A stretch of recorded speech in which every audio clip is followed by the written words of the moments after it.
Olá pessoal, resolução de mais uma questão aí da nossa querida Multivix, beleza? Vestibular de 2019, né? Prova de medicina, vem comigo.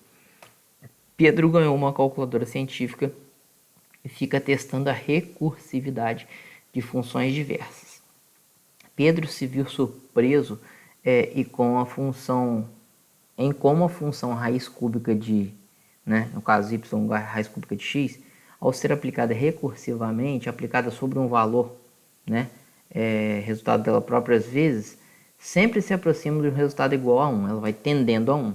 Já a raiz quadrada acontece o mesmo, ou seja, se calcular a raiz quadrada de 16 e formos calculando a raiz quadrada dos resultados obtidos, cedo ou tarde ela vai estacionar, ela vai sempre dar valores igual a 1. Beleza? E aí ele fez algumas afirmações, a gente tem que ver se é verdadeiro ou se é falso. Ele pegou a questão log, ou seja, por exemplo, ele fez o log de um número. Esse resultado aqui, ele novamente fez outro log. Esse resultado aqui, ele novamente fez outro log. E assim por diante, beleza? E ele disse que se ele fizesse isso, ela vai estacionar no zero. E aí, como que eu vou fazer isso daqui? Gente, essa resposta ela é falsa. Já vou afirmar, mas eu vou explicar por quê. Por que ela é falsa? Eu já manjei desde o início. O log aqui, por exemplo, quando eu faço um log de alguma coisa, por exemplo, sei lá, o log de 10, por exemplo, log de 10. O log de 10, o resultado dá 1. Então, teoricamente, a próxima aplicação vai ser o log do resultado, log de 1. E se eu fizer o log de 1, eu vou ter uma coisa interessante, que é 0. Então, log de 1 é 0. Então, a próxima aplicação vai ser o log de 0. Só que o log de 0, o interessante é, o log não existe log de 0. Esse número tem que ser maior que 0, certo? Ele não pode ser 0, nem negativo, ou seja, vai chegar num ponto que vai estragar. Então, ela não vai estacionar no 0, ela vai estacionar em erro. Pode acontecer de dar um erro. Então, ela vai se estacionar no erro. Então, a primeira está correta, tá errada. Aí ele pergunta, sobre as afirmações, é correto afirmar? Então, a gente tem já como falsa a primeira, beleza? A gente faz a mesma coisa com a função cosseno e com a função seno. Deixa eu diminuir o zoom aqui. Por exemplo, né? Se eu pegar a função cosseno e fazer o cosseno de algum valor, né? Vou dar um exemplo aqui.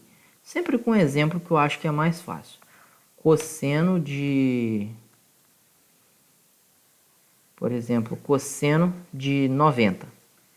Um valor que vai dar um resultado redondinho. O cosseno de 90, ele tem um resultado zero. Beleza? Cosseno de 90 tem um resultado zero. Então, qual seria a próxima aplicação? Cosseno de novo. Cosseno do resultado anterior. Cosseno de 0 grau. Mas qual é o cosseno de 0 grau? O cosseno de 0 grau é 1. E assim, a gente vai fazer o quê? Cosseno de 1 grau. Qual é o cosseno de 1 grau? Resultado deu 1. O cosseno de 1 já vai dar um valor muito pequeno. Mas que valor é esse? Muito próximo de 1. Como assim, Humberto? Muito próximo de 1. Ué, para pensar. O cosseno é uma análise no eixo x. Certo? Cosseno é uma análise no eixo x. Certo? Se eu quero 1 grau é muito pequeno. Se é muito pequeno, eu vou ter o valor muito próximo de 1. Porque o ângulo 1 grau é muito pequeno. Vou fazer grande aqui para vocês entenderem. Isso aqui é 1 grau. Pensa comigo se você pensa no círculo trigonométrico. Vê se não é pequeno. É muito pequenininho. Isso aqui é como se tivesse dado um zoom. Então, de fato, vai ser muito perto de 1. Então, de fato, a segunda é verdadeira. Beleza? Beleza. Então, Por fim, a gente vai fazer seno, a mesma coisa. Por exemplo, começo com seno de 90 como quem não quer nada. O seno de 90 dá exatamente 1. E aí a gente já matou, né? A próxima vai ser o seno de 1. E 1 grau é muito pequeno. Só que o seno você analisa sempre no eixo Y. Então, no eixo Y analisa seno, no eixo X analisa cosseno. Beleza?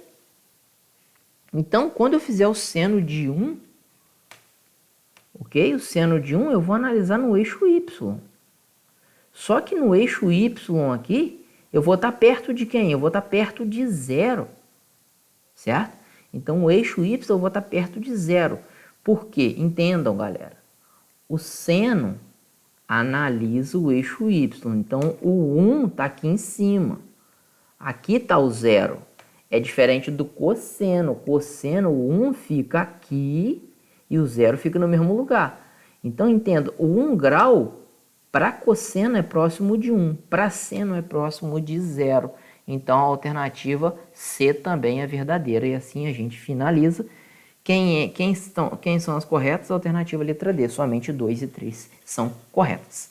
Beleza? Então, vou colocar aqui, ó, muito próximo de 0. Espero ter ajudado vocês. Forte abraço, curta, compartilhe esse vídeo. Bons estudos, fiquem com Deus e tamo junto.